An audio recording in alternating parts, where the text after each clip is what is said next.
Nous allons lancer directement notre débat par cette question, Monsieur Osni. Comment vous avez accueilli la nouvelle? D'abord, on commence par le discours même de Joseph Kabila à la nation. Comment vous l'avez accueilli avant qu'on arrive sur son retour au pays? Merci beaucoup pour la question. D'emblée, nous devons d'abord comprendre que nous sommes en face d'une situation très délicate pour notre nation et puis ça demande des intelligences, ça demande une bonne analyse géopolitique de tout ce qui se passe actuellement dans notre pays parce que c'est focalisé sur les discours des politiques, ça risque de ne plus avoir une connotation scientifique. Mais moi, je m'en vais pour dire que ce qui se passe actuellement dans notre pays, peu importe les propos des uns et des autres, c'est la démocratie et la liberté d'expression.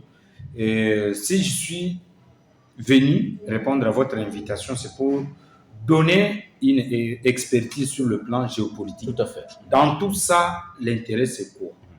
Pour moi, l'intérêt, c'est le peuple congolais auquel tout le monde doit militer pour son bien-être.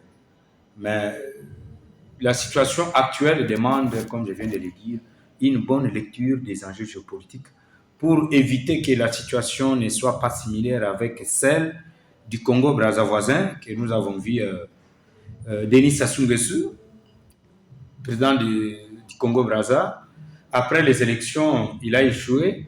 Il s'est réfugié en France, laissant la place à Lissouba. Oui. 2 ans après, avant même qu'on organise les élections au mois de juillet, Denis Sassou Nguesso est rentré au pays pour renverser Lissouba au pouvoir, du pouvoir. Oui. Et je pense que c'est une leçon que chaque Congolais, chaque élite doit tirer. Et nous ne voulons pas que de telles situations se répètent dans notre pays. Donc, pour moi, je ne me situe pas dans le discours et puis commencer à faire des commentaires sur le discours qui a été conçu par certaines intelligences. Pour moi, c'est difficile, mais il est important pour nous en tant qu'élite de parler parce que c'est une question d'État, une question qui demande la responsabilité au niveau de l'élite congolaise. Qu'est-ce que nous faisons de ce pays? Nous sommes distraits et certains pays ont disparu de la carte du monde. Vous avez la Tchécoslovaquie qui n'existe plus actuellement. Oui. Parce qu'il y a eu des conflits internes entre les Slovaques et les Tchèques. Vous avez actuellement la République tchèque et la République slovaque ou la Slovaquie. Oui. La Tchécoslovaquie est disparue, bien et matériel. Vous avez le cas de Taïwan, actuellement une province chinoise, mais qui est un pays autonome avec l'arrivée du général Chiang Kai-shek qui a été renversé par Mao de la Chine.